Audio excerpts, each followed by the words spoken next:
নজর রাখবো ফের একবার বাংলাদেশের দিকে, কারণ এবার ইউনূসের উপরে আরো একবার চাপ। কি না, জুলাই বিপ্লবে আহত আন্দোলনকারীদের এবার চাপ। রাষ্ট্রীয় মর্যাদা না দিলে ঢাকার রাজপথে নামার হুমকি। ইউনূসের উপরে এবার নয়া চাপ জুলাই বিপ্লবে আহত আন্দোলনকারীদের, কারণ তারা যে দাবি করেছে তাদের রাষ্ট্রীয় মর্যাদা না দিলে ঢাকার রাজপথে তারা ফের একবার নামবে। তাহলে কি বাংলাদেশের রাস্তায়, বাংলাদেশের বুকে আবারও কোনো আন্দোলন? টেলিফোন লাইনে রয়েছেন প্রতিনিধি শেখ মনিরুল। মনিরুল, বাংলাদেশের বর্তমান পরিস্থিতি কি?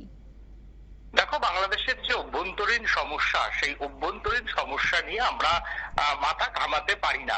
তবে বাংলাদেশ এখন এমন একটা জায়গায় পৌঁছে যাচ্ছে যে তারা একটা হাস্যকর, তারা নিজেরাই নিজেদের দেশকে একেবারে হাস্যকর পরিস্থিতি করে তুলছে। প্রত্যেক দিনই আন্দোলন। যারা ইউনূসকে ক্ষমতায় আনলেন ঠিক এত তাড়াতাড়ি তারাই ইউনূসের বিরুদ্ধে সুর চড়াচ্ছেন। তবে তাদের সুরটা বা তাদের এই যে সুর চড়ানো, সেটা কোথাও গিয়ে অমূলকও নয়। তারা যেটা জানাচ্ছেন যে জুলাইয়ের যে বিপ্লব, বৈষম্য বিরোধী আন্দোলনে অংশগ্রহণ করে তারাও ক্ষতিগ্রস্ত হয়েছেন। কারোর হাত পা ভেঙেছে, কারোর অঙ্গহানি হয়েছে, কেউ গুলি খেয়েছেন, কেউ গুরুতর ভাবে আহত হয়েছে। আগামী দিনে তাদের খেটে খাওয়া প্রায় অসম্ভব বলে মনে করছেন এই আন্দোলনকারীদের একটা বড় অংশ। তার জন্যই এই আন্দোলনকারীরা এবার নতুন দাবিতে তারা রাস্তায় নামতে চাইছেন। কেন? যে এই আন্দোলনকারীদের অনেক সময় ইউনূসের পক্ষ থেকে বলা হয়েছিল যে ক্ষমতায় আসার পর তাদের চিকিৎসার সমস্ত দায় নেবে বাংলাদেশের এই তত্ত্বাবধায়ক সরকার। কিন্তু বহু ক্ষেত্রেই এই জুলাই বিপ্লবে গিয়ে আন্দোলনে যাওয়া যে আন্দোলনকারীরা যারা আহত হয়েছিলেন, তাদের সেভাবে দায় নেয়নি ইউনূসের সরকার। এবং বহু লোক কিন্তু হাসপাতালে ভর্তি হওয়ার পরেও তাদের সেইভাবে চিকিৎসার পয়সা কড়ি বা উন্নততর চিকিৎসার ব্যবস্থা করেনি ইউনূস সরকার। যার জন্য এই ক্ষোভটা বহুদিন ধরে আগে থেকেই কিন্তু জ্বলছিল। যেভাবে তত্ত্বাবধায়ক সরকারের যারা উপদেষ্টারা রয়েছেন, সেই উপদেষ্টারা নতুন নতুন গাড়ি চলছেন, নতুন নতুন বাড়িতে রয়েছেন এবং কেউ হেলিকপ্টারে ভরে ত্রাণ বিলি করতে যাচ্ছেন। এই ছবিগুলি যখন ফুটে উঠছে, তখনই এই উপদেষ্টা যারা জুলাই বিপ্লবে গিয়ে, অর্থাৎ হাসিনার এই প্রেক্ষাপট চেঞ্জে যাদের ভূমিকা সব থেকে বেশি ছিল, মার্জনা করবেন, যারা রাস্তায় আন্দোলনে নেমেছেন, তারা কিন্তু নতুন করে অনেকদিন ধরেই সুর চালাচ্ছিলেন যে তারা আন্দোলনে নামবে। সেই আশঙ্কাই কার্যত সত্যি হলো এবং তারা নতুন করে রাস্তায় নামার সিদ্ধান্ত নিলেন এবং তাদেরকে রাষ্ট্রীয় মর্যাদা দিতে হবে। অর্থাৎ এই আন্দোলনকারীদের সামনে রেখে যারা এতদিন যারা এই তত্ত্বাবধায়ক সরকারের বিভিন্ন উপদেষ্টার পদে চলে গেছেন, এবার যারা আন্দোলন করেছেন নিচু স্তরে, তারা এখনো সেইভাবে চিকিৎসা পরিষেবা পায়নি বলে মূলত অভিযোগ, এবং তাদের অনেকের সম্পত্তি হানি হয়েছে বলে মূলত অভিযোগ। তারা কেন কোন রকম সরকারের থেকে কিছু সাহায্য পাচ্ছে না, এই মর্মে তারা কিন্তু এবার ইউনূস সরকারের উপর চাপ বাড়াতে শুরু করেছে। এবং তাদের প্রত্যেকেরই দাবি যে রাষ্ট্রীয় মর্যাদা দিতে হবে। যারা পরিকল্পনা করে হাসিনাকে দেশ থেকে বিতাড়ন করার পরিকল্পনা করেছেন, তারা যদি তত্ত্বাবধায়ক সরকারের উপদেষ্টা মণ্ডলীতে যায় এবং তারা যদি অনেকেই সরকারের বিভিন্ন কমিটিতে স্থান পেয়েছেন, আর যারা সামনে থেকে এই আন্দোলন করলেন, তারা কেন কোনো সরকারের বদান্যতা পাবে না, তা নিয়ে কিন্তু ইউনূস সরকারের দিকে এই আন্দোলনকারীরা প্রশ্ন তুলতে শুরু করেছেন। এবং যদি সেই বদান্যতা সরকারের না আসে, তাহলে তারা রাস্তায় নামবেন এবং ইউনূস সরকারের বিরুদ্ধে রাস্তায় নেমে প্রতিবাদ করবেন বলে তারা জানিয়েছেন। দেখো, এই মুহূর্তে ইউনূস সব থেকে বেশি চাপে যে হাসিনার যে দল আওয়ামী লীগ, তারা ইতিমধ্যেই রাস্তায় নামার ডাক দিয়েছে এবং হরতাল করার কথাও কিন্তু তারা ঘোষণা করেছে।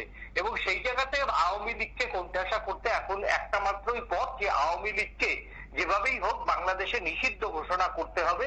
যদি নিষিদ্ধ ঘোষণা একমাত্র পাওয়া হয়, তাহলে কিন্তু আওয়ামী লীগের কোনো অনেক কর্মী সেই ক্ষেত্রে রণে ভঙ্গ দিতে পারে বলে কিন্তু মনে করছে বাংলাদেশের প্রশাসনের একটা অংশ। ইউনূসকে এ ব্যাপারে উপদেষ্টারা যারা রয়েছেন, বিশেষ করে ছাত্র উপদেষ্টারা, তারা প্রত্যেকেই ইউনূসকে বোঝাচ্ছেন যে যত তাড়াতাড়ি সম্ভব এই আওয়ামী লীগকে কিন্তু আওয়ামী লীগকে নিষিদ্ধ ঘোষণা করতে।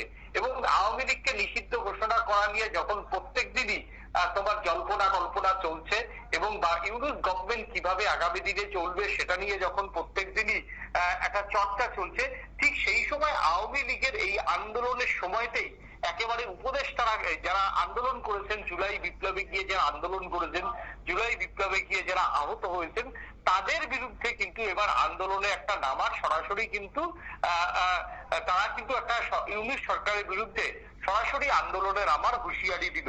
এবং সেই ক্ষেত্রে ইউনূসের বিরুদ্ধে যদি সরাসরি তারা আন্দোলনে নামে, তাহলে কিন্তু ইউনূস যথেষ্টই চাপে পড়বে।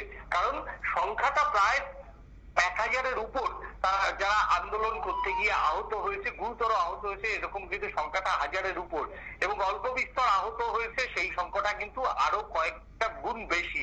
সেই জায়গাতে এরা যদি বাংলাদেশ ইউনূস সরকারের বিরুদ্ধে রাস্তায় নেমে আন্দোলনে বসে পড়ে, তাহলে সেটা ট্যাকেল দেওয়া ইউনূস সরকারের পক্ষে চাপ হয়ে যাবে। কারণ হট করে কিন্তু এদের হাসিনা, এরা আওয়ামী লীগের কর্মী, এটা এই মুহূর্তে কিন্তু ইউনূসের পক্ষে বা বাংলাদেশ প্রশাসনের পক্ষে বলা সম্ভব হবে না।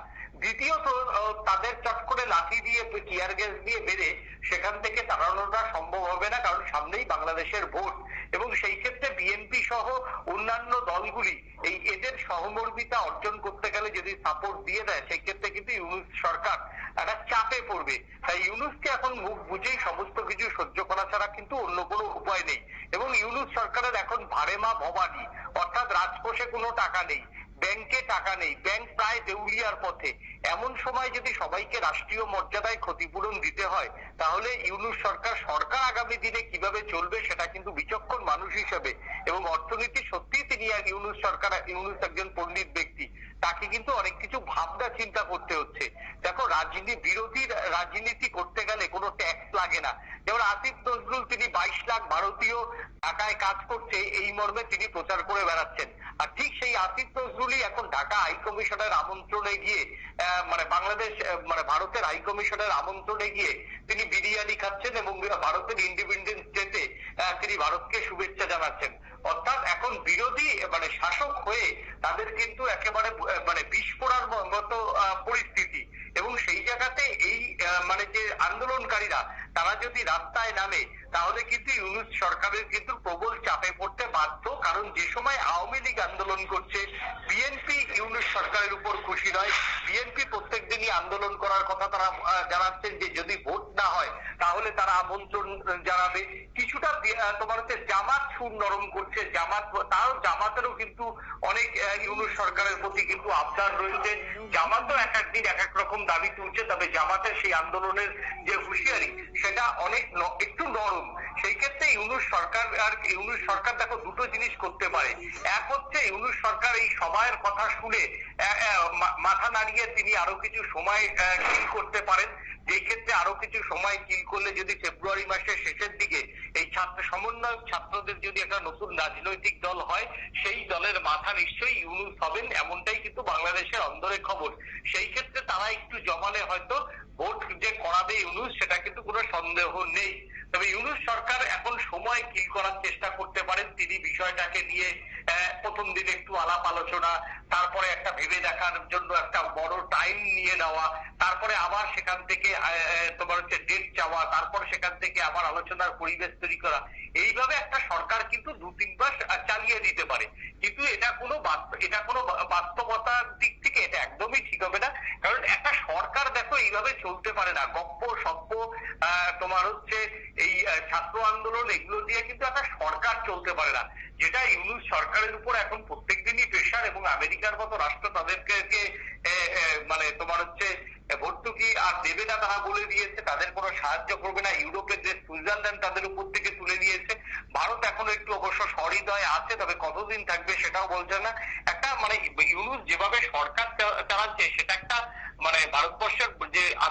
ভারতবর্ষের যে বড় বড় ক্লাবগুলি রয়েছে, ধরুন মোহনবাগান, ইস্ট বেঙ্গল, মোহামেডান স্পোর্টিং, এই ক্লাবেরও ম্যানেজমেন্ট এর থেকে ভালো চলে।